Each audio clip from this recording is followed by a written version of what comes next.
নমস্কাৰ বন্ধুসকল, আপোনালোকে নিশ্চয় গম পাইছে অসম বনাম মুম্বাইৰ মাজত ৰঞ্জিত ট্ৰফিৰ মেচখন চলি আছে আৰু তৃতীয় দিনৰ খেলখন সমাপ্ত হোৱাৰ লগে লগে অসম টিমে কিমান ৰান সংগ্ৰহ কৰিলে, অসম টিমে জিকিবলৈ হ'লে কিমান ৰান লাগিব, সেই সন্দৰ্ভত সকলো বিস্তাৰিতভাৱে আলোচনা কৰিম। তাৰ আগতে আপোনালোকৰ ওচৰত এটাই অনুৰোধ, ভিডিঅ'খন লাষ্টত গলি চাই থাকিব আৰু অসম টিমক যদি ভাল পায় তেনেহ'লে চেনেলটো ছাবস্ক্ৰাইব কৰি বেলাইকনটো বজাবলৈ নাপাহৰিব।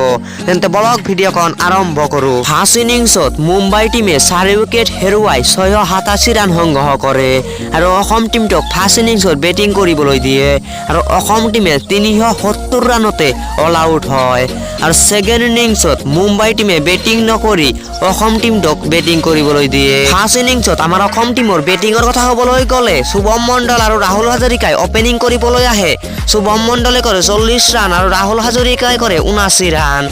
ঋষভ দাসে কৰে 75। ৰিয়ান পৰাগে আছিলে 4 নম্বৰত আহি 15 ৰানহে সংগ্ৰহ কৰিব। অভিজিত ঠাকুৰে 51 ৰান সংগ্ৰহ কৰে, মুক্তাৰ হুছেইনে 12 ৰান। এনেকৈয়ে অসম টিমে ফাৰ্ষ্ট ইনিংছত 370 ৰানত অল আউট হয় আৰু ছেকেণ্ড ইনিংছত অসম টিমৰ বেটিঙৰ কথা ক'বলৈ গ'লে শুভম মণ্ডলে কোনো ৰান সংগ্ৰহ নকৰাকৈ আউট হয় আৰু ৰাহুল হাজৰিকাই মাত্ৰ 6 ৰানহে সংগ্ৰহ কৰিব পাৰে।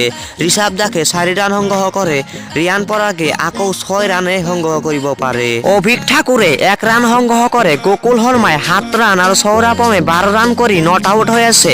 গকুল শৰ্মা আৰু সৌৰাপমে তো আজি চাব লগা হ'ব কিমান ৰান দুজনে সংগ্ৰহ কৰিব পাৰে আৰু অসম টিমে মেচখন যদি জিকিবলৈ হয় 281 ৰান সংগ্ৰহ কৰিব লাগিব। মাত্ৰ 5টা উইকেট হাতত আছে, তো চাব লগা হ'ব কিমান ৰান সংগ্ৰহ কৰিব পাৰে। তো আপোনালোকে কি ভাবে কমেন্ট কৰি জনাব। ধন্যবাদ।